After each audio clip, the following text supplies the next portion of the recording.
नमस्कार दोस्तों, कैसे हैं आप लोग। 26 मई की इस वीडियो में आपका स्वागत है। इस वीडियो में 3 एडिटोरियल आर्टिकल्स द हिंदू के जो सबसे इंपॉर्टेंट है वो मैंने शॉर्टलिस्ट किए हैं, उनको डिस्कस करूंगा। साथ साथ जो मोस्ट इंपॉर्टेंट न्यूज थी कल की डेट की, उसको भी यहां पे मैं आपके साथ डिस्कस करने वाला हूं। तो मोस्ट इंपॉर्टेंट कंटेंट जो मुझे लगा है कल की डेट का, वो आज मैं आपके लिए लेके आया हूं दोस्तों। उसके साथ साथ जो रेगुलरली आप मेरे से रिक्वेस्ट कर रहे हैं ये कंटेंट लाने का मेरे कमेंट सेक्शन में, तो वो मैं रेगुलरली पढ़ रहा हूं दोस्तों। धीरे धीरे करके मैं हर चीज को इनकॉर्पोरेट करूंगा। अभी के लिए द मोस्ट इंपॉर्टेंट थिंग्स जिनको स्किप नहीं किया जा सकता वो मैं आपके साथ डिस्कस करूंगा। जो पहला आर्टिकल है एडिटोरियल का जो हम आज आपके साथ डिस्कस करेंगे वो है the problem with the liquidity push. कहने का मतलब इनका यह है कि जो 20 लाख करोड़ का जो पैकेज प्रधानमंत्री जी ने अनाउंस किया है उसमें क्या प्रॉब्लम्स है उसको इस आर्टिकल में देखा जाएगा। कुछ और अलग इंपॉर्टेंट पॉइंट्स है इसमें, जो कल मैंने आर्टिकल डिस्कस किया था उससे कुछ अलग है। यहाँ पे कल वाले आर्टिकल में एपीएमसी यानी एग्रीकल्चर प्रोड्यूस मार्केटिंग कमेटी में जो खामियां थी उनको डिस्कस किया था, आज कुछ और खामियां डिस्कस की जाएंगी। ये व्यू है सीपी चंद्रशेखर जी के, ये फॉर्मर प्रोफेसर थे centre for economic studies and planning Jawaharlal university में।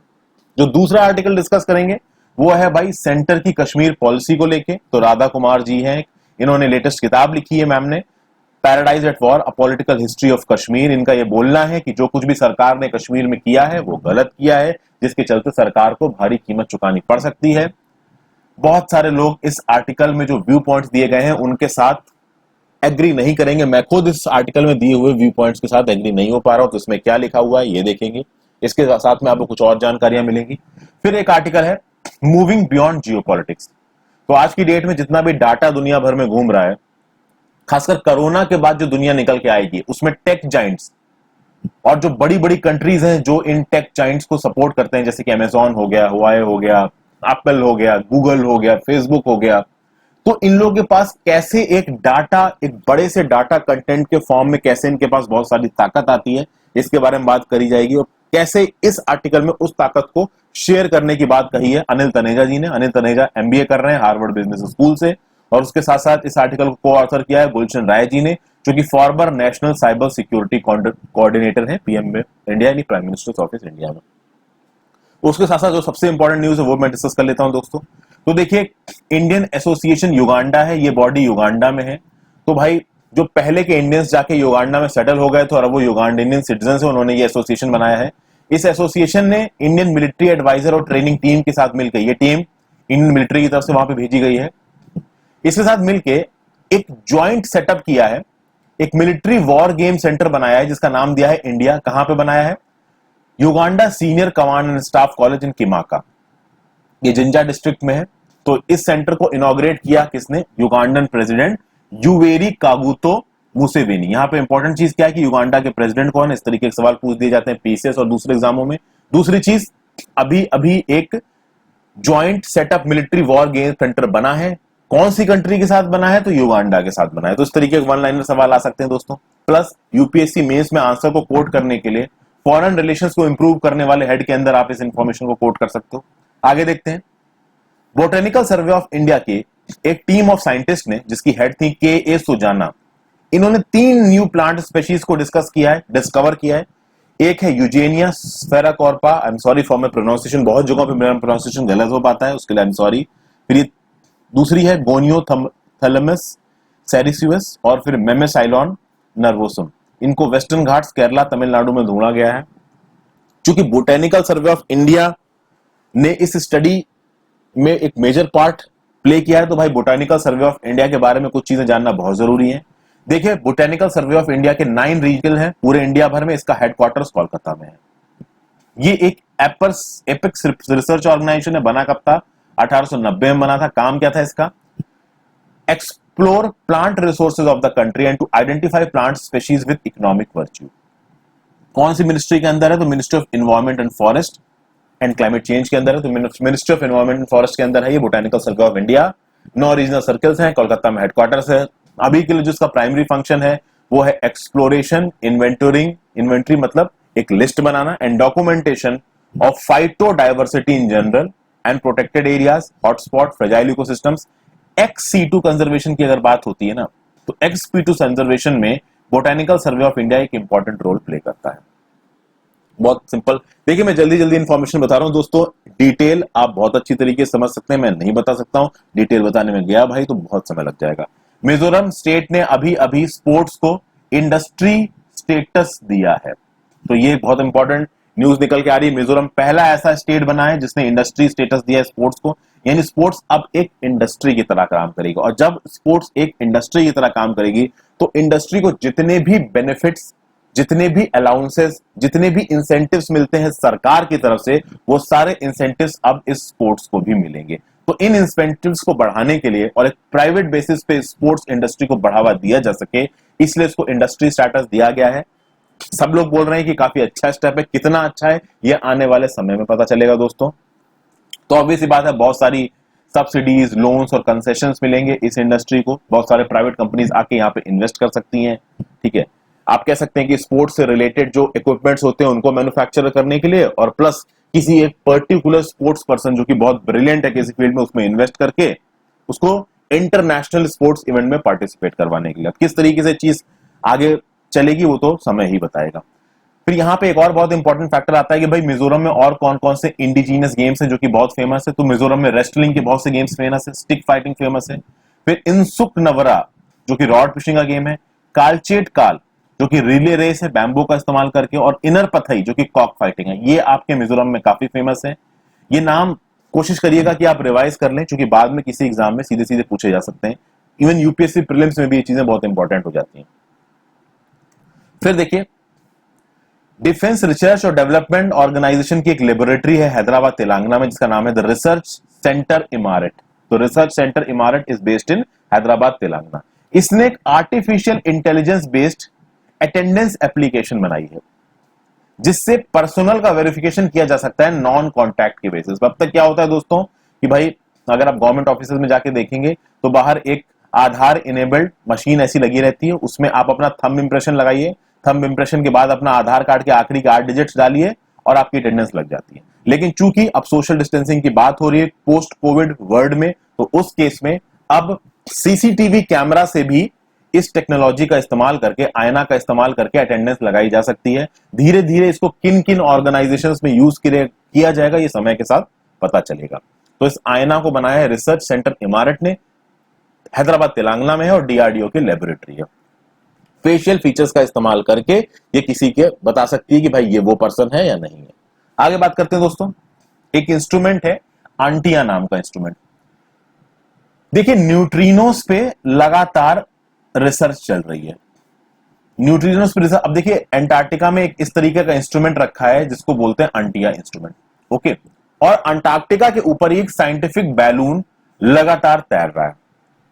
तो ये कहा जा रहा है कि भैया ये जो आंटिया इंस्ट्रूमेंट है ये एक हाई एनर्जी कॉस्मिक न्यूट्रिनो है जो कि रेडियो पल्सेस को डिटेक्ट करता है, और एंटार्क्टिक आइस शीट पे जो रेडियो पल्सेस पड़ रही हैं उनको वो रिफ्लेक्ट कर रहा है, और उस रिफ्लेक्टेड रेडियो पल्सेस को इस साइंटिफिक बैलून ने पकड़ा है। ओके दोस्तों, तो ये एंटिया इंस्ट्रूमेंट, आपको बस इतना याद रखना है कि एंटिया इंस्ट्रूमेंट कौन से रीजन में एक्टिव है, एंटार्क्टिका में एक्टिव है, रेडियो पल्सेस और न्यूट्रिनोस को आइडेंटिफाई करने के लिए एक्टिव है। पहली नासा की ऑब्जर्वेटरी है न्यूट्रिनोस से रिलेटेड। देखिए न्यूट्रिनोस एक ऐसे पार्टिकल हैं जो कि अर्थ में अपनी पूरी फोर्स, अपनी पूरी स्पीड के साथ आते हैं, वो बिल्कुल अनअटेन्यूएटेड होते हैं, मतलब उनके फोर्स में, उनकी स्पीड में किसी भी चीज में कोई कमी नहीं होती जब वो अर्थ पे स्ट्राइक करते हैं। तो कहा जा रहा है कि ये जो पार्टिकल्स हैं इनको अंटार्कटिका की आइस शीट रिफ्लेक्ट कर रही है, और रिफ्लेक्टेड पार्टिकल्स में से 4 इंस्टेंसेस में इनको पकड़ा गया है, जिसमें 2 में ये प्रूफ मिला है कि भाई हाँ ये अंटार्कटिका की आइस शीट इनको रिफ्लेक्ट कर रही है। तो अंट्रिया इंस्ट्रूमेंट किस चीज के लिए, बस इतना याद रखिएगा, वन लाइनर में पूछा जा सकता है। फिर अभी अभी उत्तर प्रदेश सरकार ने एक माइग्रेशन कमीशन बनाया है। लगातार आप देख सकते हैं कि यूपी और बिहार के वर्कर्स मुंबई जैसे, दिल्ली जैसे, बेंगलोर, हैदराबाद जैसे बड़े शहरों से वापस जा रहे हैं। तो ऑब्वियस सी बात है उनको कहां पे अकोमोडेट किया जाए। लगभग 23 लाख माइग्रेंट वर्कर्स हैं स्टेट में, उनको एम्प्लॉयमेंट दिया जाए, सोशल सिक्योरिटी दी जाए, पैसा दिया जाए, रहने की जगह दी जाए, खाने पीने की जगह दी जाए। इसलिए माइग्रेशन गवर्नमेंट सेटअप किया है योगी आदित्यनाथ जी ने। ये माइग्रेशन कमीशन सेंट्रल गवर्नमेंट के साथ डिस्कस करके और इधर उधर से लोन उठा के इन लोगों के लिए कुछ करने की कोशिश करेगा। क्या होगा, कब होगा, इस समय में हमको पता चलेगा, बट माइग्रेशन कमीशन बैठाया किसने है, उत्तर प्रदेश की सरकार ने। फिर अभी एक और न्यूज अनाउंसमेंट आया है कि द डिपार्टमेंट ऑफ पोस्ट जो कि गवर्नमेंट ऑफ इंडिया का है, उसने department of horticulture government of Bihar के साथ मिलके एक पैक्ट किया है, और उस पैक्ट में शाही लीची ऑफ मुजफ्फरपुर और जरदालू मैंगो ऑफ भागलपुर। मुजफ्फरपुर भी और भागलपुर दोनों ही बिहार की डिस्ट्रिक्ट्स हैं।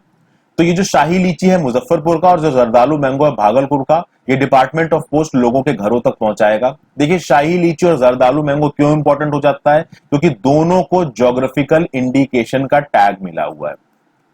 तो आपके सामने यूपीएससी में इस तरीके का सवाल आ सकता है कि which of the following things have geographical indication tag. तो शाही लीची और जरदालू मैंगो चूंकि न्यूज में है तो आपके पेपर में ये दिख सकते हैं, इसलिए इंपॉर्टेंट है। एक और न्यूज निकल के आ रही है दोस्तों कि भाई मिलेनियम नाम का डैम है, मिलेनियम डैम नाम का एक डैम है, ओके, इसको इथोपिया में बनाया जा रहा है दोस्तों, ठीक है। और इसका जो नया नाम है वो है ग्रैंड इथोपियम रेनेसा डैम प्रोजेक्ट। अब देखिए नाइल जो मेन नदी है वो दो नदियों से मिलकर बहती है। ये आपको व्हाइट नाइल नजर आ रही है, व्हाइट नाइल आपकी साउथ सुडान से बहती हुई आपकी सूडान में एंट्री मार रही है, फिर इजिप्ट में एंट्री मारेगी और फाइनली जाके मेडिटेरियन सी में गिरेगी। और ये जो ब्लू नाइल है, जो कि इस नाइल की एक मेन ट्रिब्यूटरी, अच्छा खासा पानी ब्लू नाइल भी आती है, ये इथोपिया से निकल रही है, फिर आपकी सूडान में घुस रही है, फिर इजिप्ट में जा रही है।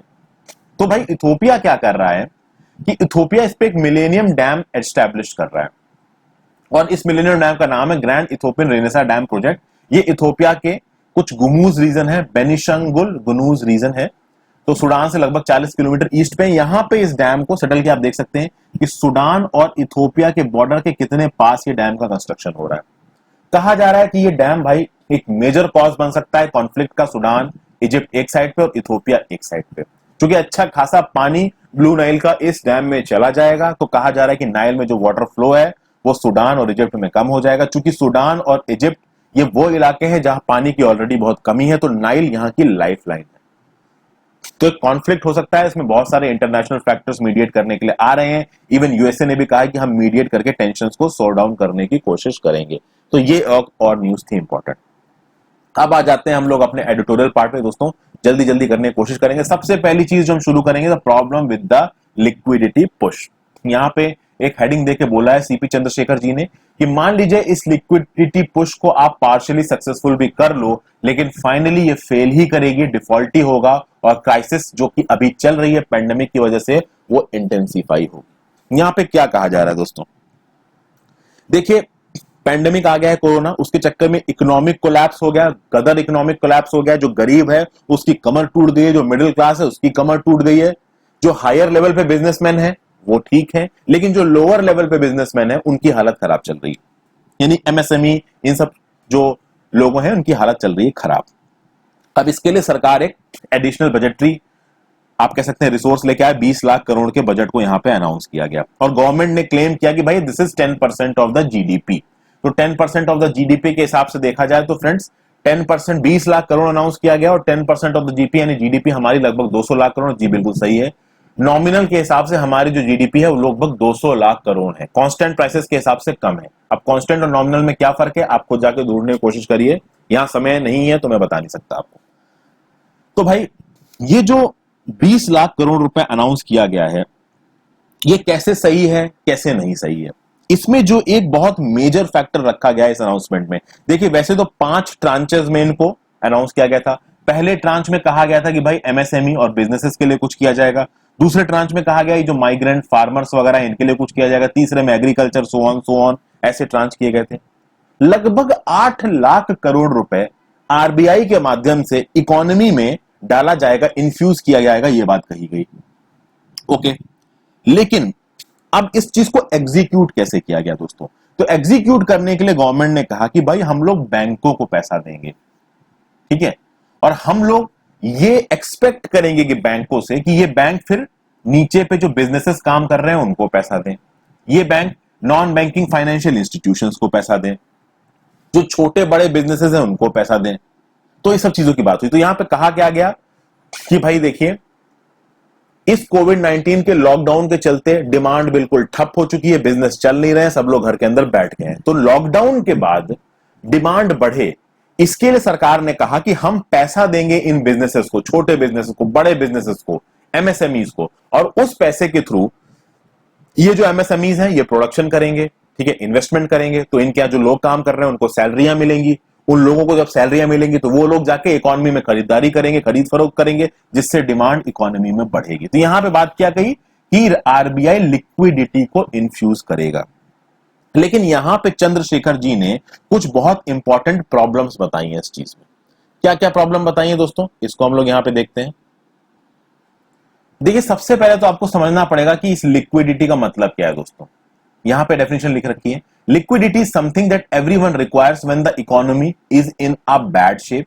Government gives importance to enhancing liquidity then it does either to direct transfers to the poor and precariously employed workers devastated by the crisis और टू स्पेंडिंग। देखिए, जब भी इकोनॉमी में प्रॉब्लम आती है, जितने भी इकोनॉमी में प्लेयर्स हैं सबको प्रॉब्लम होती है, जो बिजनेसेस है उनको प्रॉब्लम होती है। जब बिजनेसेस को प्रॉब्लम होगी तो ऑब्वियस सी बात है वो लोगों को नौकरियां नहीं दे पाएंगी, लोगों को नौकरियां नहीं मिलेगी तो लोगों की जेब में पैसा नहीं होगा। तो सरकार का लॉजिक यहां पे ऐसे है कि अगर हम बिजनेसेस को सपोर्ट दे देते हैं तो ऑटोमेटिकली जॉब्स आएंगी इकोनॉमी में, और जब जॉब्स आएंगी तो नीचे के लोग काम करेंगे, और जब नीचे के लोग काम करेंगे तो ऑब्वियस सी बात है उनको पैसा मिलेगा। यहां पे सरकार ने सीधे सीधे direct transfers to the poor पे फोकस कम मारा है।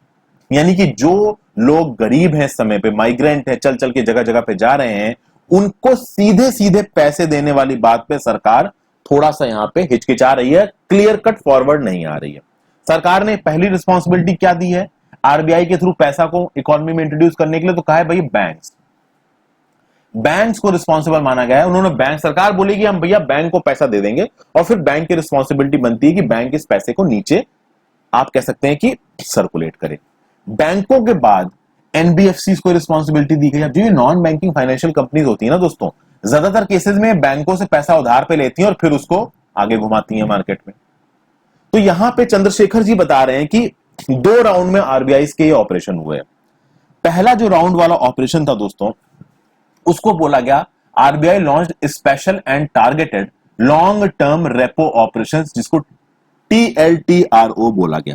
इसमें क्या हुआ दोस्तों कि स्पेसिफाइड क्लाइंट्स को, जो बड़े बड़े क्लाइंट्स हैं, उनको रेपो रेट पे पैसा दिया जाएगा और उनको अच्छा पैसा मिल जाएगा। तो भैया जो रिलायंस जैसे प्लेयर है, एलएनटी जैसे प्लेयर है, एचडीएफसी जैसे प्लेयर है, इनको क्या बोला गया, इनको बोला गया कि भाई आप आइए और आप पैसे लीजिए सरकार से। अब क्या पैसे फ्री में दिए जा रहे हैं? नहीं दोस्तों, पैसे फ्री में नहीं दिए जा रहे हैं। तो क्या करती हैं कि जो बड़ी बड़ी कंपनियां होती है ना दोस्तों, ये अक्सर कर मार्केट में कॉर्पोरेट बॉन्ड निकालती हैं, कॉमर्शियल पेपर निकालती हैं, नॉन कन्वर्टेबल डिबेंचर्स निकालती हैं। आपको बस इतना जानने की जरूरत है कि इन तीनों तरीकों से ये कंपनियां मार्केट से पैसा उठाती हैं। नॉर्मल केस में क्या होता है कि नॉन कन्वर्टेबल डिबेंचर्स को, कॉमर्शियल पेपर को, कॉर्पोरेट बॉन्ड्स को ये कंपनियां मार्केट में इंट्रोड्यूस करेंगी। उसके बदले में इन कॉमर्शियल पेपर्स को, बॉन्ड्स को, डिबेंचर्स को लोग खरीदेंगे। तो जब लोग कंपनी से खरीदेंगे तो लोग कंपनी को पैसा देंगे, कंपनी को पैसा मिलेगा अपने कामों के लिए, और उसके ऊपर समय समय पे ये कंपनी लोगों को, जिनके पास वो बॉन्ड्स हैं, जिनके पास वो कॉमर्शियल पेपर है, उनको इंटरेस्ट देगी, और जब समय बीत जाएगा तो पूरा का पूरा अमाउंट भी दे देगी। अब यहां पे क्या है कि इन कॉमर्शियल पेपर्स और कॉर्पोरेट बॉन्ड्स के थ्रू इन कंपनियों को पैसा मिल रहा है सीधे सरकार से रेपो रेट पे। तो भाई इन कंपनियों को लैंडिंग मिल रही है रेपो रेट पे, तो एक तो भैया बहुत कम रेट ऑफ इंटरेस्ट पे इनको ये लैंडिंग मिल रही है। दूसरी बात दोस्तों, इस लैंडिंग का प्रयोग ये जो बड़े बड़े प्लेयर्स हैं, ये इनके ऑन गोइंग फाइनेंस प्रोजेक्ट्स में इस्तेमाल कर रहे हैं। सरकार ने क्या लॉजिक दिया, सरकार ने बोला कि ये 20 लाख करोड़ फिस्कल स्टिमुलस है, यानी इससे नया इन्वेस्टमेंट होगा इकोनॉमी में, जबकि कोई नया इन्वेस्टमेंट हो ही नहीं रहा है। जो पुराने प्रोजेक्ट्स चल रहे थे इन कंपनीज के, रिलायंस के, एलएनटी के, एचडीएफसी के और जो बड़ी बड़ी कंपनीज हैं, उन पुराने प्रोजेक्ट्स के लिए सस्ते दाम पे इनको पैसा मिल रहा है। तो भाई आप ये कह सकते हैं कि जो फर्स्ट राउंड ऑफ फाइनेंसिंग है, जिसमें भाई इन बड़े बड़े प्लेयर्स को पैसा दिया गया है दोस्तों, इसमें ये बहुत सक्सेसफुल हुआ है। इन बड़ी बड़ी कंपनीज ने सरकार से, आरबीआई से पैसा लिया है, कम रेट पे पैसा लिया है, और वो अपने ऑनगोइंग प्रोजेक्ट्स को फाइनेंस करेंगे। लेकिन प्रॉब्लम यहां पे कैच क्या है? कैच है कि कोई नया इन्वेस्टमेंट डिसीजन नहीं है, कोई नया प्लांट लगेगा ऐसा कुछ नहीं बोला गया। पुराने प्लांट में इस पैसे को इन्वेस्ट किया जाएगा। और जब कोविड-19 नहीं था तो इन्हीं प्रोजेक्ट्स के लिए जो पैसा मिल रहा था ना इन कंपनीज को, वो ज्यादा रेट ऑफ इंटरेस्ट पे मिल रहा था, अब कम रेट ऑफ इंटरेस्ट पे मिल रहा है। तो जो मोदी जी अपना सीना ठोक ठोक के बोल रहे हैं 20 लाख करोड़ गरीबों के लिए, 20 लाख करोड़ गरीबों के लिए, उसमें से बहुत अमाउंट ऑफ पैसा यहां जा रहा है। तो ये गरीबों का तो नहीं है, ये साफ साफ आपको सामने दिख रहा है। एक चीज हो गई यहां पे। दूसरी चीज आती है कि भाई second round of investment for ये नॉन बैंकिंग फाइनेंशियल कंपनीज। अब देखिए, नॉन बैंकिंग फाइनेंशियल कंपनीज की जब बात की जाती है ना दोस्तों, तो इस कोविड 19 क्राइसिस से पहले ही नॉन बैंकिंग फाइनेंशियल कंडीशंस की हालत बहुत खराब थी।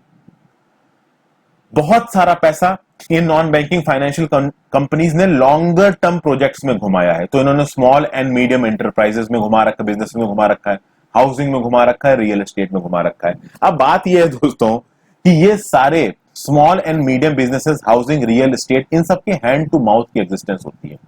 रियल एस्टेट का एग्जांपल लेके मैं समझाना चाहूंगा। आप मुंबई साइड आइए और मुंबई में, नवी मुंबई साइड आके देखिए, छोटे छोटे से माचिस की डिब्बी जैसे flat 500-500 square feet, 400-400 square feet carpet area वाले लोग 1-1 करोड़ में बेच रहे हैं। जिनकी 2 पैसे की औकात नहीं है, उसको 1-1 करोड़ में बेचा जा रहा है। इनकी हैंड टू माउथ, और वो फ्लैट्स बिक नहीं रहे, खाली पड़े हैं।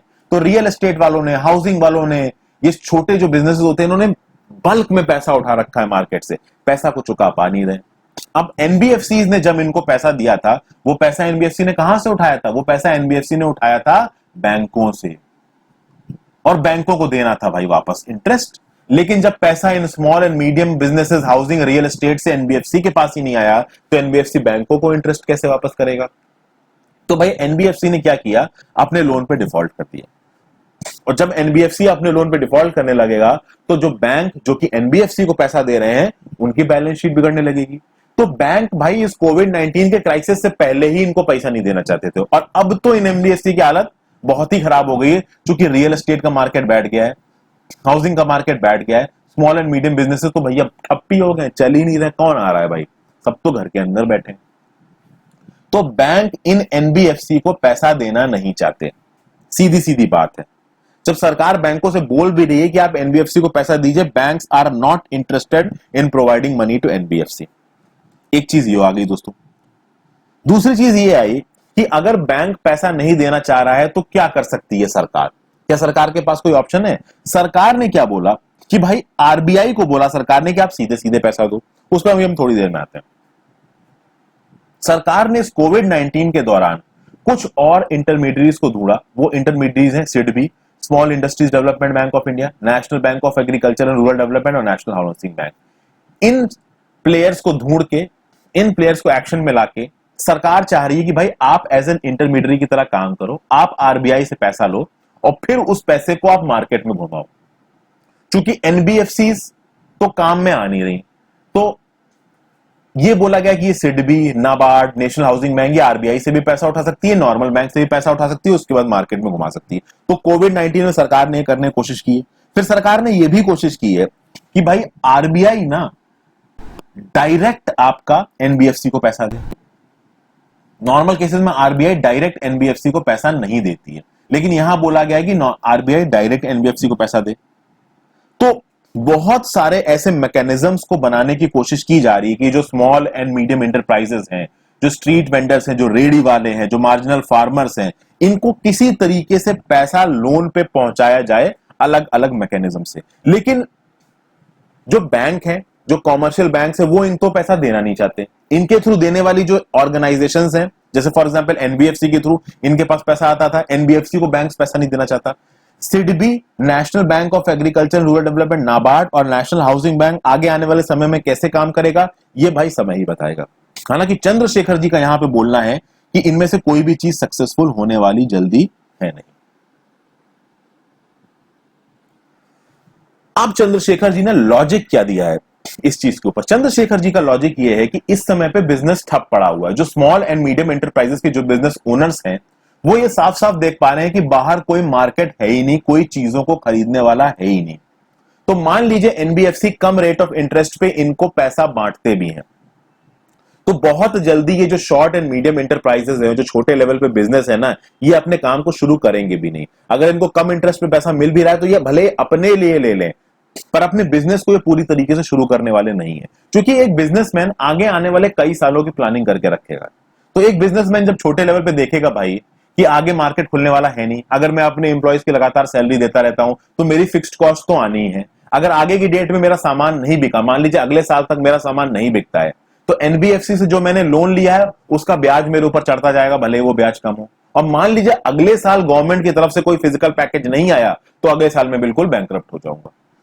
तो स्मॉल बिजनेसेस इस तरीके से सोचते हैं। स्मॉल बिजनेसेस आज की नहीं दोस्तों, 1 या 2 या 3 साल की प्लानिंग करके चलते हैं। तो भले ही ये जो पैसा उनको अभी एनबीएफसी की तरफ से मिल रहा है उसके उनका आज का खर्चा चल जाए, इस साल का खर्चा चल जाए, अगले साल के आधे तक का खर्चा चल जाए, बट उसके आगे के खर्चे के लिए उसकी चीजें बिकनी चाहिए। और मान लीजिए अगले साल उसकी चीजें बिकी नहीं और सरकार की तरफ से उस समय पे उसको कोई लोन मिला नहीं, तो वो बैंकरप्ट हो जाएगा। इसलिए स्मॉल बिजनेसेस हैं वो भी जल्दी आगे जाना नहीं चाह रहे हैं, क्योंकि गवर्नमेंट का स्टांस कुछ ऐसा है कि गवर्नमेंट अगले साल इस तरीके से दिल खोल के पैसा देगी कि नहीं देगी ये किसी को पता नहीं है। थोड़ी सी फिजिकल कंजर्वेटिव गवर्नमेंट है हमारी। कहते हैं ना कि our government is physically conservative, तो मतलब पैसा बहुत देख के खत्म करती है। हर साल इस तरीके के पैकेज दिए जाएंगे नहीं दिए जाएंगे इनको पता नहीं है।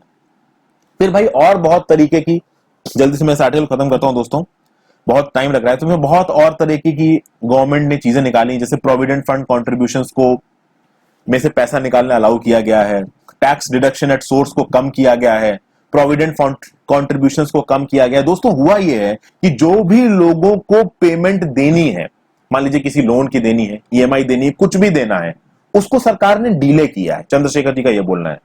लेकिन डीले करके क्या होगा, जब लॉकडाउन खत्म होगा तब तो आपसे बोला जाएगा ना कि आप पैसा वापस करो। तो अगर आपका टैक्स डिडक्शन इन सोर्स नहीं काटा गया तो बाद में बोला जाएगा कि भाई अपना टैक्स रिफंड फाइल करो और पूरा का पूरा जो टैक्स बचा है वो दो। ठीक है, तो जो कुछ भी कंसेशंस अभी दिए जा रहे हैं, बहुत सारे लोगों की नौकरियां चली गई, उन्होंने घर ले रखे थे ईएमआई पे, ईएमआई बंद होगी, आगे ईएमआई कैसे देंगे, तो 3 महीने का मोरेटोरियम तो दे दिया कि चलो भाई 3 महीने तक ईएमआई ना दो, बाद में पैसा कहां से देगा वो। तो लोगों के ऊपर प्रेशर है, बस प्रेशर को इन्होंने थोड़ा सा आगे शिफ्ट कर दिया, थोड़ा सा पोस्टपोन कर दिया, बट वो प्रेशर लौट के आएगा। ओके, और ये जो सरकार ने स्कीमें अनाउंस की है ना, इससे वो प्रेशर जाएगा नहीं, ऐसा चंद्रशेखर जी का कहना है। तो यहां पे चंद्रशेखर जी इसका सॉल्यूशन क्या बता रहे हैं। चंद्रशेखर जी ने बोला है कि इस समय लोगों को कैश पैसा चाहिए उनके अकाउंट में, तो जरूरी है कि गवर्नमेंट पैसा दे, वेज की सब्सिडी दे, जो उनको, जैसे कि फॉर एग्जांपल अगर कंपनी हायरिंग फायरिंग कर रही है तो कंपनीज को गवर्नमेंट बोले कि आप 50, एक एग्जांपल बता रहा हूं कि 60% सैलरी आप दीजिए, 40% हम देंगे। तो अगर इस तरीके का कंट्रीब्यूशन और इस तरीके का पार्टनरशिप अगर सरकार करेगी इन कॉर्पोरेट्स के साथ, या फिर सरकार जो बिल्कुल गरीब लॉट है उसके अकाउंट में थोड़ा पैसा डालेगी, भले वो फ्री का पैसा हो, तो उससे ज्यादा फायदा होगा। उससे फायदा कैसे होगा दोस्तों, कि जो इमीडिएट प्रॉब्लम है लोगों की, वो इमीडिएट प्रॉब्लम सॉल्व होगी। चंद्रशेखर जी का ये बोलना यह है कि यहां पे जो सरकार कर रही है ना, यहां पे सरकार सेल्फ रिलायंस पैकेज बुला रही है इसको, यानी कि वो पैसा इन्फ्यूज कर रही है इकोनॉमी में और लोगों से कह रही है कि भाई आप इस पैसे को इस्तेमाल करके खुद रिलायंट हो। बट कैसे रिलायंट होंगे दोस्तों, वो जो स्मॉल बिजनेस है वो बिजनेस शुरू करना नहीं चाहते। जब तक वो बिजनेस शुरू नहीं करेंगे, बिल्कुल ग्राउंड लेवल पे जो आदमी उसको पैसा मिलेगा नहीं, और ग्राउंड लेवल पे जो आदमी उसको पैसा देने के लिए आपने कुछ किया नहीं। मनरेगा की हालत बहुत खराब चल रही है, आपने पैसा तो अलॉट कर दिया मनरेगा में, पर मनरेगा का काम हो रहा है क्या गांव में, कुछ पता नहीं है। तो ये सारे व्यूज उसमें दिए गए हैं सीपी चंद्रशेखर जी के द्वारा। आई होप आपको ये आर्टिकल दोस्तों पसंद आया हो। काफी समय लग गया, अगले आर्टिकल में चलते हैं। अगला आर्टिकल है भाई सेंटर की कश्मीर पॉलिसी को लेकर, राधा कुमार जी ने लिखा है ये। देखिए क्या वर्ड्स इन्होंने यहां पे इस्तेमाल किए। इन्होंने बोला India will have to face mounting security threats and the people of Jammu and Kashmir the systemic denial of rights. कह रही है कि भैया जम्मू एंड कश्मीर के लोगों के राइट्स छीने गए।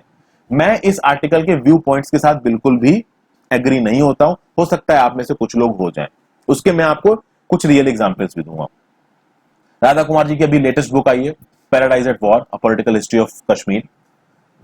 तो देखते हैं इस आर्टिकल में क्या लिख रखा है। इस आर्टिकल में ये लिखा हुआ है, देखिए सबसे पहले तो इन्होंने शुरुआत कुछ इस तरीके से कही। इन्होंने बोला है कि भाई पूरे देश में लॉकडाउन चल रहा है, लेकिन गवर्नमेंट ने जम्मू एंड कश्मीर में डबल लॉकडाउन कर रखा है। कैसे, कि भैया जम्मू एंड कश्मीर में कोरोना का तो लॉकडाउन है ही, साथ साथ बहुत सारे यूनिलैटरल गवर्नमेंट एक्शन हो रहे हैं, यानी गवर्नमेंट बिना किसी और से डिस्कस हुए एक्शन ले रही है। क्या क्या आ गया, तो भाई आपको पता है कि 2019 में आर्टिकल 35A को हटा दिया गया और आर्टिकल 370 को इनऑपरेटिव कर दिया गया, और यह बोला गया कि भाई भारतीय संविधान के सारे जो प्रोविजंस हैं वो आपके कश्मीर में भी अप्लाई होंगे। और बाद में यह बोला गया कि भाई न्यू डोमिसाइल रूल्स एप्लीकेबल होंगे फ्रॉम 18 मई 2020 में। अब इस न्यू डोमिसाइल रूल्स में जो कुछ पॉइंट्स हैं जो कि इस आर्टिकल में डिस्कस किए हैं वो मैं आपको बताऊंगा।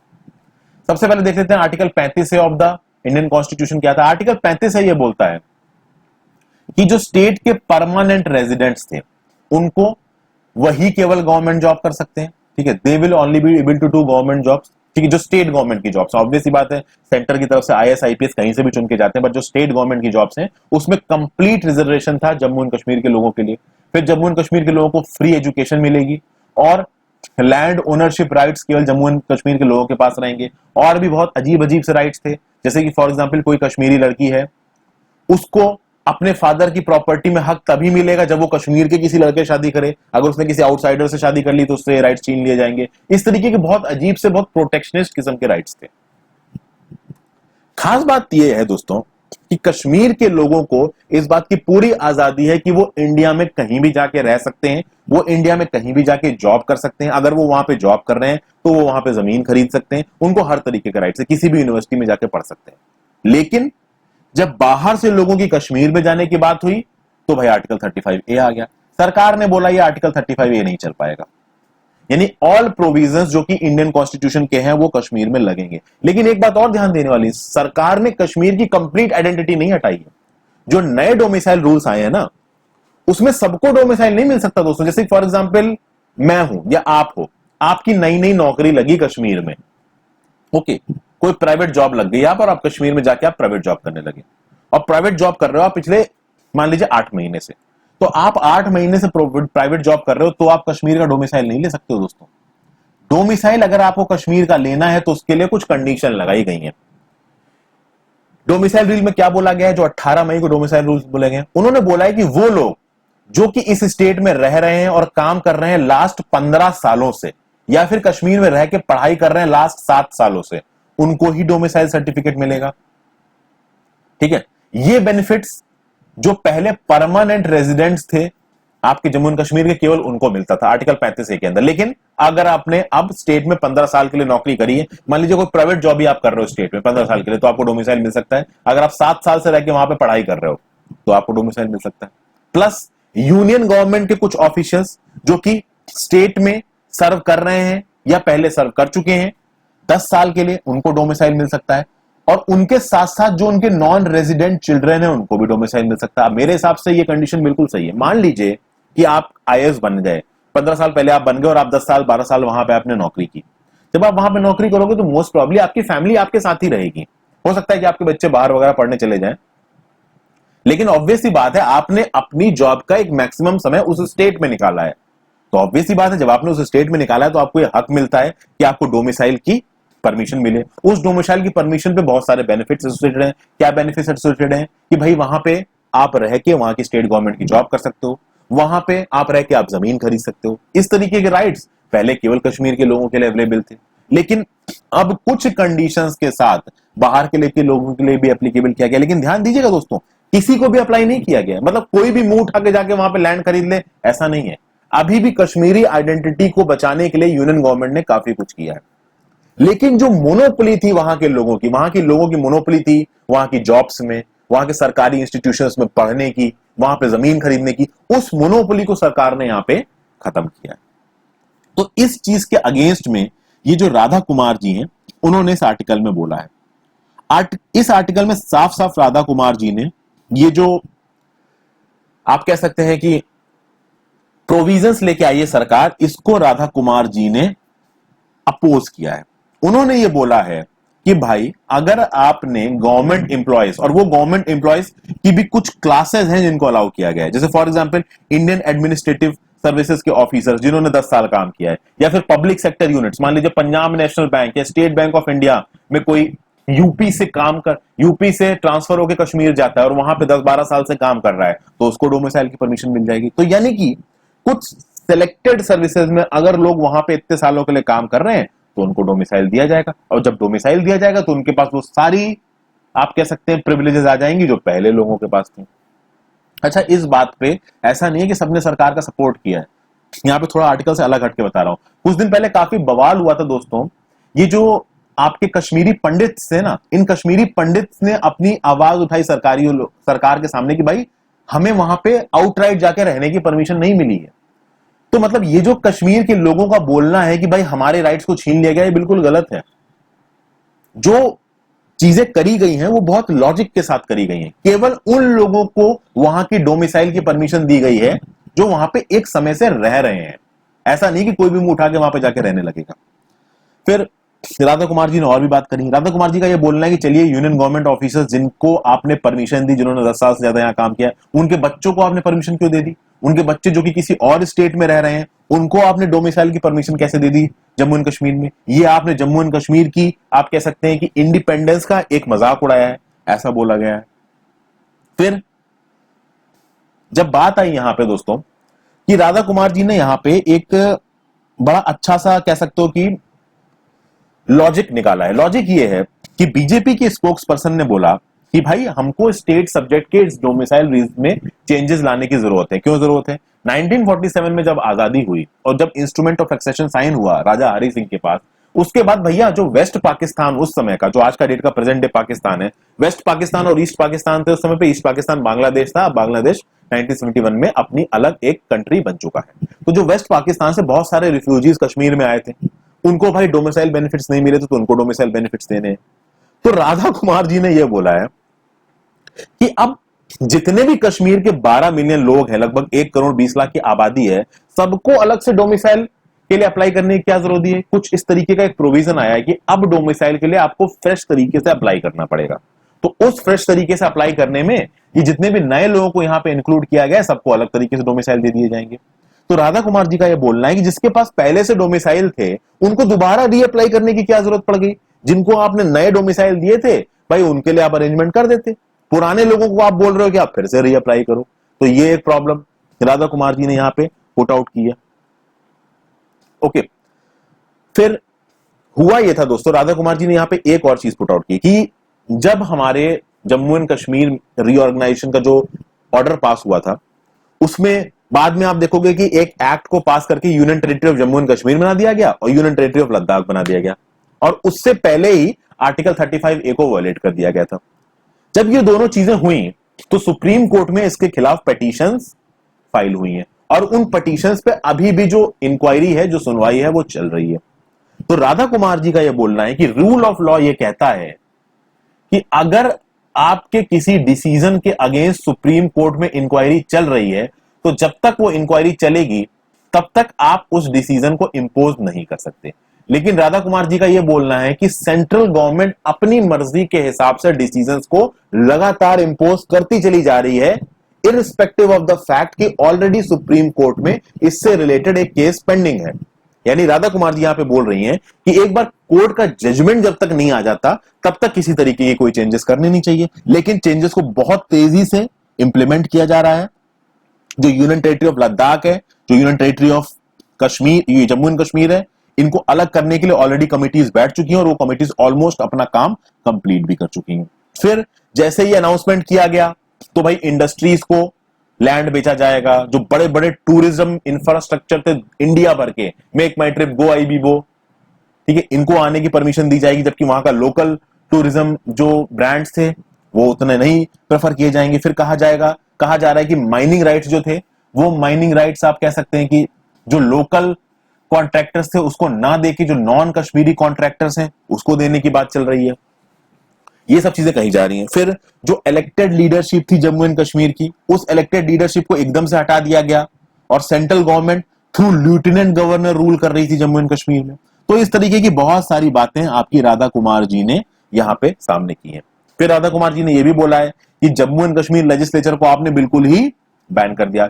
जो उनकी लोअर असेंबली थी, जो उनकी स्टेट लेजिस्लेटिव असेंबली थी, वो अभी फोर्स में है, बट अब चूंकि union territory of Jammu and Kashmir बन चुका है और union territory of Jammu and Kashmir की अपनी खुद की स्टेट लेजिस्लेटिव असेंबली है, बट वो दिल्ली की स्टेट लेजिस्लेटिव असेंबली और पुदुचेरी की स्टेट लेजिस्लेटिव असेंबली की तरह है।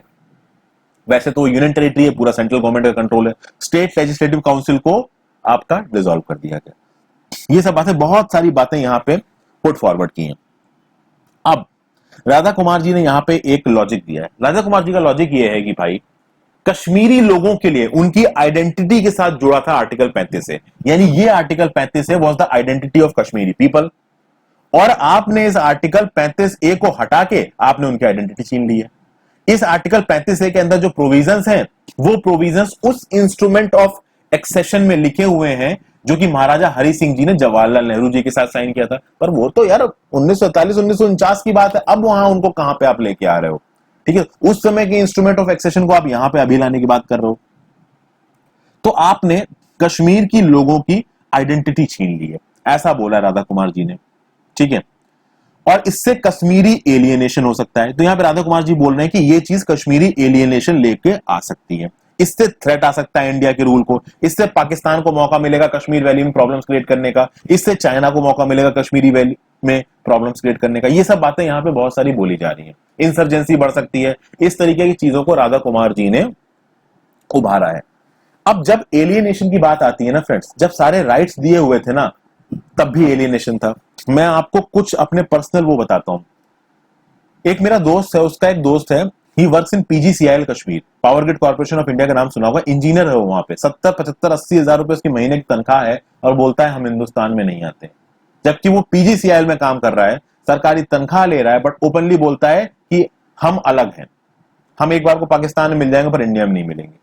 तो आप गवर्नमेंट के रिसोर्सेज को इस्तेमाल कर रहे हो, गवर्नमेंट के दिए हुए बेनिफिट्स को यूज कर रहे हो, और आप उल्टी सीधी बातें बोल रहे हो। इस तरीके के बहुत से लोग हैं, मैं ये नहीं कहूंगा कि सब ऐसे बोलते हैं। प्लस मेन चीज ये है कि जब आपको सारी बेनिफिट्स मिले हैं, आप कश्मीर से आके कहीं पे भी हिंदुस्तान में जाके नौकरी कर सकते हैं, वहां रह सकते हैं, जमीन खरीद सकते हैं, शादी कर सकते हैं, जब आपको सारे बेनिफिट्स मिले हुए हैं, तो फिर आप इस स्पेशल बेनिफिट्स का ये जो प्रोविजन है वो कब तक लेके घूमोगे अपने साथ? ये जो आपको आर्टिकल 35A में एक्स्ट्रा ऑर्डिनरी बेनिफिट्स मिले हैं, और आपका अपना अलग संविधान है, और भारतीय संविधान के प्रोविजंस वहां लगते नहीं है, ये आपको कब तक मिलेंगे? तो ये जो स्टेप है, ये स्टेप बिल्कुल सही हुआ है मेरे हिसाब से। बहुत सारे लोग इसके साथ डिसएग्री कर सकते हैं, ठीक है। और खास बात यह है कि ये स्टेप कितना इंपॉर्टेंट था, ये तब पता चला जब कश्मीर में ये चीज इंप्लीमेंट होने के बाद जो इमरान खान है, जो पाकिस्तान के प्राइम मिनिस्टर हैं, वो दुनिया भर की इंटरनेशनल बॉडीज में इसको अपोज करते घूम रहे हैं। दुनिया भर की इंटरनेशनल बॉडीज में पाकिस्तान ने, चाइना ने, ना जाने कितनी बार यूनाइटेड नेशंस में इस इशू को उठाने की कोशिश की। तो अगर सिर्फ पाकिस्तान और चाइना जैसी कंट्रीज इस इशू को उठा रहे हैं, जो कि इंडिया के स्ट्रेटेजिक इंटरेस्ट के अगेंस्ट काम करते हैं, पूरी दुनिया को पता है, और कोई कंट्री इन इश्यूज को नहीं उठा रही है, तो अब आप समझ सकते हैं दोस्तों कि ये करना कितना जरूरी था। आगे चलते हैं। लास्ट आर्टिकल जो हम आज यहां पे बात करेंगे वो है मूविंग बियॉन्ड जियोपॉलिटिक्स की। जल्दी मैं इसको खत्म करने की कोशिश करूंगा।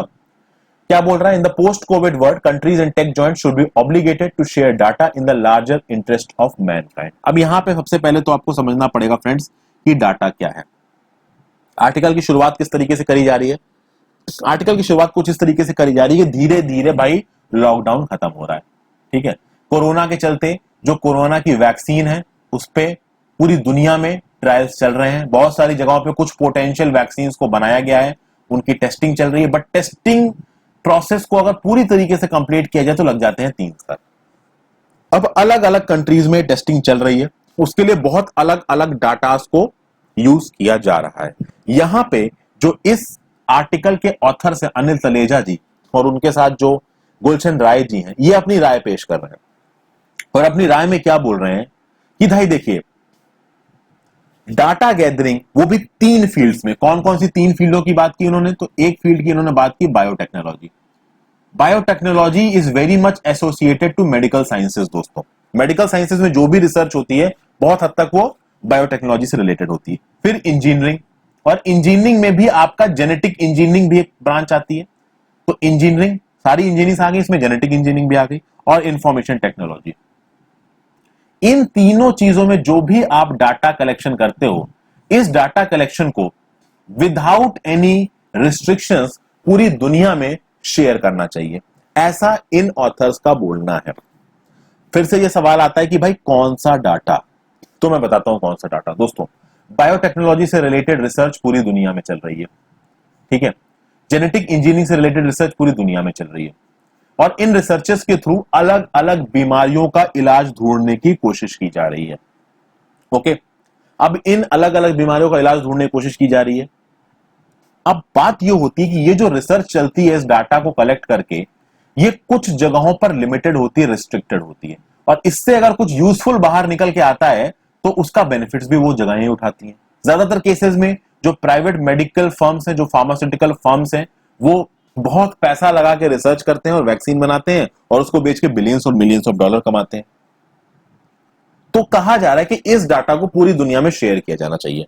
तो एक तो डाटा हो गया बायोटेक्नोलॉजी का फील्ड का, जो कि रिसर्च से रिलेटेड है, जो बीमारी वगैरह को सॉल्व कर सकता है।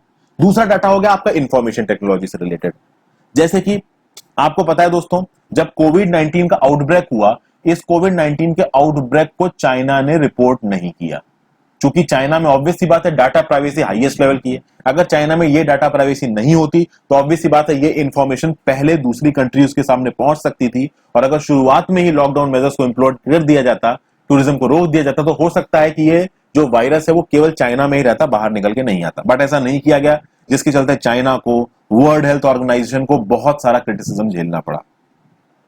उसके आगे कुछ और तरीके का भी डाटा है यहाँ पे। आपको पता है दुनिया भर में बड़ी बड़ी कंट्रीज है, जैसे गूगल हो गई, फेसबुक हो गई, अमेजॉन हो गई। भाई ये टेक्नोलॉजिकल जायंट्स है दुनिया भर में, इनफे आप माइक्रोसॉफ्ट भी कह सकते हो। दुनिया भर में इनकी साइट्स को एक्सेस किया जाता है, दुनिया भर में लोग सब्सक्राइबर्स हैं इनके, ठीक है। दुनिया भर में अमेजन चीजों को बेचता है, दुनिया भर में गूगल के मेल से इस्तेमाल किए जाते हैं, गूगल सर्च होता है, गूगल एडवर्टीजमेंट करता है वेबसाइट्स पे। फेसबुक भी पूरी दुनिया में फैला है, ठीक है ना। फेसबुक वीडियोस है, फेसबुक सोशल साइट है, ठीक है। फेसबुक के थ्रू एडवर्टीजमेंट्स किए जाते हैं। तो इन सब को करने में ये जो कंपनीज है ना, बहुत ज्यादा डाटा को एक्युमुलेट करती हैं, डाटा को स्टोर करती हैं, और उस डाटा के आधार पे ये रीजनल बेसिस पे अपने पॉलिसी डिसीजंस को लेती हैं, और उन पॉलिसी डिसीजंस में ये देखती हैं कि भाई इस रीजन में अगर हम कुछ ऐसा करें तो हमको इतना फायदा हो सकता है। भाई बड़े स्ट्रॉन्ग इनके आप कह सकते हो डाटा कलेक्शन के नेटवर्क्स हैं।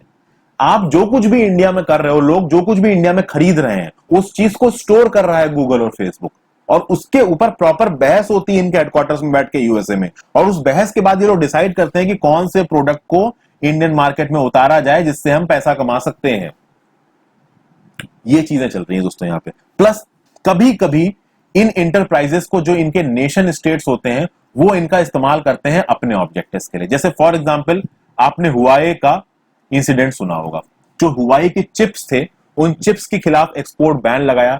शुरू में उनको यूएसए ने बैन भी किया था। यूएसए ने बोला कि हुआवे जो इन चिप्स को डिजाइन कर रहा है, उनको स्नूपिंग के लिए इस्तेमाल किया जा सकता है 5G टेक्नोलॉजी में, तो हुआवे को बैन कर दिया गया। तो यहां पे मैं आपको ये बताने की कोशिश कर रहा हूं कि जो कंपनीज हैं, अमेजॉन, हुआवे, गूगल और फेसबुक जैसी, भाई इनके पास टेक्नोलॉजिकल डाटाबेस है, बहुत स्ट्रांग है, और अपने डाटा के बेसिस पे ये खुद के पॉलिसी डिसीजंस को भी स्ट्रांग करती हैं, और जो कंट्रीज में रजिस्टर्ड है उनके नेशन स्टेट्स को भी ये स्ट्रांग करती हैं। यहां पे बात ये आती है कि इस डाटा की शेयरिंग पूरे दुनिया में होना चाहिए, ऐसा बोलना है इस, आप कह सकते हैं, आर्टिकल के ऑथर्स का, ये कहना है इनका। और जो डाटा की जो प्राइवेसी है ना, उस डाटा की प्राइवेसी के मायने पोस्ट कोविड 19 के वर्ल्ड में बदल चुके हैं। जैसे फॉर एग्जांपल पहले डाटा पे बहस चलती थी, आप किस जगह पे हो, अगर उस चीज को गवर्नमेंट ट्रैक कर रही है तो लोग इसके खिलाफ बवाल उठाते थे कि भैया हमें ट्रैक क्यों कर रहे हो, ये हमारी प्राइवेसी का एक पार्ट है। लेकिन अब क्या हो रहा है कि गवर्नमेंट ने एक ऐप निकाली, मैं आपको एक एग्जांपल दे रहा हूं, एक आरोग्य नाम की ऐप निकाली गवर्नमेंट ने, आरोग्य सेतु नाम की। उस ऐप को लगभग 9 करोड़ लोगों ने डाउनलोड किया। उस ऐप में लोगों ने सरकार को परमिशन दी कि आप हमारी लोकेशन को ट्रैक कर सकते हो और बहुत सारे और फैक्टर्स को ट्रैक कर सकते हो। यानी कि अब जब चूंकि कोविड फैल रहा है, तो कोविड से हम बच सकें, इसके लिए हम अपनी प्राइवेसी को कुछ हद तक कॉम्प्रोमाइज कर रहे हैं सरकार के सामने। लेकिन अगर इस कोविड का क्राइसिस नहीं आया होता और अगर कोई ऐसी ऐप सरकार लॉन्च करती जिसमें आपकी लोकेशन की रिक्वायरमेंट्स रियल टाइम में सरकार के पास पहुंचती, तो भाई आपको प्रॉब्लम हो जाती।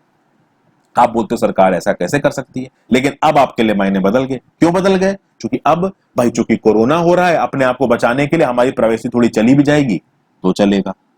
तो यहां पे ये ऑथर्स क्या कह रहे हैं, यहां पे ये ऑथर कह रहे हैं भाई कि डिजिटल इक्विटी की जरूरत है, और ये डिजिटल इक्विटी की जरूरत पोस्ट कोरोना वर्ल्ड में थोड़ी ज्यादा हो गई है। यानी कि जो टेक्नोलॉजिकल गवर्नेंस है, इसको ग्लोबल बेसिस पे करा जाना चाहिए, ना कि इंडिविजुअल बेसिस पे। यानी कि चाइना जो भी इंफॉर्मेशन को प्रोसेस कर रहा है उसको अपनी बॉर्डर्स में रख रहा है, यूएसए जो भी इंफॉर्मेशन को प्रोसेस कर रहा है अपने बॉर्डर्स में रख रहा है। यानी जो टेक्नोलॉजिकली एडवांस्ड कंट्रीज हैं, जो भी इंफॉर्मेशन बना रहे हैं वो अपने बॉर्डर पर रख रहे हैं। इन टेक्नोलॉजिकली एडवांस्ड कंपनीज की जो कंपनी है इंडिया में काम कर रहे हैं, जैसे इंडिया में बाइट डाइन नाम की कंपनी है, बाइट डांस नाम की कंपनी की 2 ऐप है, एक है टिकटॉक और एक है हेलो ऐप। अब इंडिया में टिकटॉक ऐप और हेलो ऐप दोनों बहुत, आप कह सकते हैं कि सक्सेसफुल है, दोनों बहुत फेमस हैं। अब इस टिकटॉक ऐप के थ्रू और इस हेलो ऐप के थ्रू इंडिया के लोग क्या पसंद करते हैं, इस चीज की पूरी जानकारी मिल रही है इस बाइट डांस को। और बाइट डांस कंपनी कहां की है? चाइना की। तो इंडिया के मार्केट का एक बहुत बड़ा डाटा जा रहा है चाइना के पास। ओके, लेकिन चाइना में जो कुछ भी डाटा फ्लो से रिलेटेड हो रहा है, आर्टिफिशियल इंटेलिजेंस से रिलेटेड हो रहा है, यूएसए में जो कुछ भी इन सब चीजों से रिलेटेड हो रहा है, वो इंडिया में नहीं आ रहा है और बाकी अंडर डेवलप्ड कंट्रीज में नहीं आ रहा है। और इनके आने से चीजें अच्छी हो सकती हैं। इसीलिए लोकल लेवल पे, इंडिया के लेवल पे क्या किया जा सकता है, इस पैसेज के ऑथर्स का बोलना है कि भाई पार्लियामेंट की एक सेलेक्ट कमेटी बनाई जा सकती है और पार्लियामेंट की सेलेक्ट कमेटी डाटा प्रोटेक्शन का एक फ्रेमवर्क बनाएगी। और कुछ डाटा प्रोटेक्शन की फ्रेमवर्क में यह कहा जा सकता है कि भाई इंडिया से जो डाटा लीव कर रहा है और इंडिया में जो डाटा आ रहा है उसको किस तरीके से मैनेज करना है, इसके ऊपर पूरा एक फ्रेमवर्क बनाया जा सकता है। फिर इस आर्टिकल में यह भी बोला गया है दोस्तों कि एक इंटरनेशनल बॉडी को बनाने की जरूरत है। There is a need to develop an international body. जैसे कि भाई यूनाइटेड नेशंस की इतनी सारी इंटरनेशनल बॉडी बनी है, तो यूएन के फ्रेमवर्क के अंदर भी ये इंटरनेशनल बॉडी बनाई जा सकती है। और इंटरनेशनल बॉडी का काम होगा ग्लोबल नॉर्म्स को बनाना। इन ग्लोबल नॉर्म्स के चलते डाटा गवर्नेंस को किया जाएगा। लेकिन दोस्तों देखिए, भले ही जो भी सजेशंस इस आर्टिकल में दिए गए हैं बहुत अच्छे सजेशंस हैं, लेकिन प्रॉब्लम यह है दोस्तों कि हम ये सजेशंस जो टेक्नोलॉजिकली उतनी डेवलप्ड कंट्रीज नहीं है ना, जैसे इंडिया जैसी कंट्री हो गई, श्रीलंका जैसी कंट्री हो गई, पाकिस्तान हो गई, अफगानिस्तान हो गई, फिलीपींस, म्यांमार, इन जैसी कंट्रीज को ये आइडियाज बहुत अच्छे लगेंगे डाटा गवर्नेंस वाले। लेकिन वो कंट्रीज जो कि डाटा गवर्नमेंट्स में एक एज पे हैं, जैसे कि चाइना हो गई, यूएस हो गई, कनाडा हो गया, यूरोप की कंट्रीज हो गई, वो इस चीज के साथ जल्दी इत्तेफाक नहीं रखेंगे। उसका रीजन है दोस्तों, क्योंकि वो इस फील्ड में एक एडवांटेजियस पोजीशन में, डाटा गवर्नेंस करके अगर आप डाटा शेयरिंग करते हो इक्विटेबल बेसिस पे पूरी दुनिया में, तो एक तरीके से आप टेक्नोलॉजी ट्रांसफर कर रहे हो विदाउट एनी कॉस्ट। और जो भी आजकल ये देश हैं, यूएस, चाइना जैसे देश, वो अपनी टेक्नोलॉजिकल सुपेरियोरिटी के दम पे ही हैं। उस टेक्नोलॉजिकल सुपेरियोरिटी के चलते उन्होंने अपनी फाइनेंशियल सुपेरियोरिटी ली है और आज देश के बाप बन के बैठे हैं, दुनिया के बाप बन के बैठे हैं। ओके दोस्तों, तो ये पूरा एनालिसिस था। इसको आई होप आपको चीजें पसंद आई हो दोस्तों। Thank you for watching this video. थोड़ी वीडियो लंबी हो गई है, बट आई होप मैंने जस्टिस किया है इस वीडियो के साथ। इस वीडियो को लाइक जरूर कर दीजिए फ्रेंड्स, जितना ज्यादा हो सके अपने दोस्तों के साथ इस वीडियो को शेयर कर दें। जितने ज्यादा व्यूज मिलेंगे उतनी ज्यादा मेहनत पड़ेगी। कल से मैं कोशिश करूंगा वीडियो को और जल्दी सुबह लेके आऊं, 10 बजे से पहले इसको अपलोड कर दूं। So thank you for watching, have a great day, goodbye friends.